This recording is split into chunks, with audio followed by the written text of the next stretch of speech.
नमस्कार. आज मी बनवते आहे सोयाबीन चिल्ली.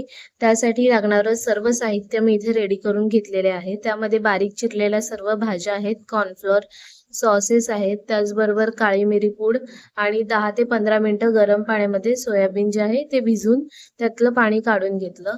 त्यामध्ये मी 1 चमचा कॉर्नफ्लोअर ॲड केलं, सोबत चवीनुसार थोडंसं मीठ, पाव चमचा आलं लसूण पेस्ट आणि अर्धा चमचा लाल तिखट आणि थोडीशी काळी मिरी पूड आणि हे व्यवस्थित आपण मिक्स करून घेऊया.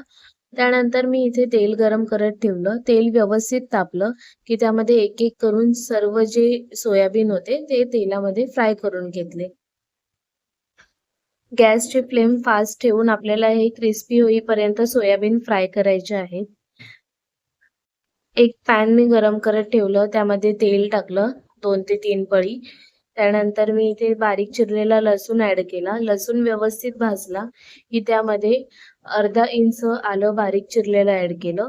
त्याचबरोबर उभी चिरलेल्या 2 मिरच्या ॲड केल्या. कांदा ॲड केला. त्याचबरोबर शिमला मिरची. सर्व जिन्नस आपल्याला 1 मिनिटभर मिक्स करायचे आहेत तेलावर.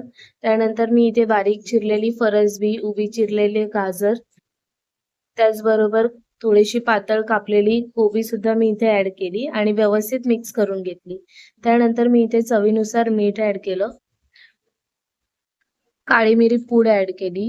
त्याचबरोबर सोया सॉस, चिली सॉस, 2 चमचे शेजवान चटणी ॲड केली आणि हे व्यवस्थित मिक्स करून घेतलं. त्यानंतर मी 1 चमचा कॉर्नफ्लोअर अर्धा वाटी पाण्यामध्ये मिक्स करून इथे ॲड करून घेतलं.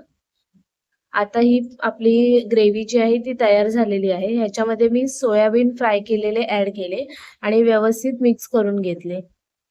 वरून मी आता बारीक चिरलेली कांद्याची पात ॲड करते आणि एका प्लेटमध्ये काढून घेते.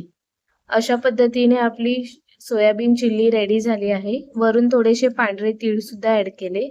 अजून सुंदर दिसते चिल्ली. तुम्ही सुद्धा नक्की ट्राय करून बघा आणि व्हिडिओ आवडल्यास लाईक करा.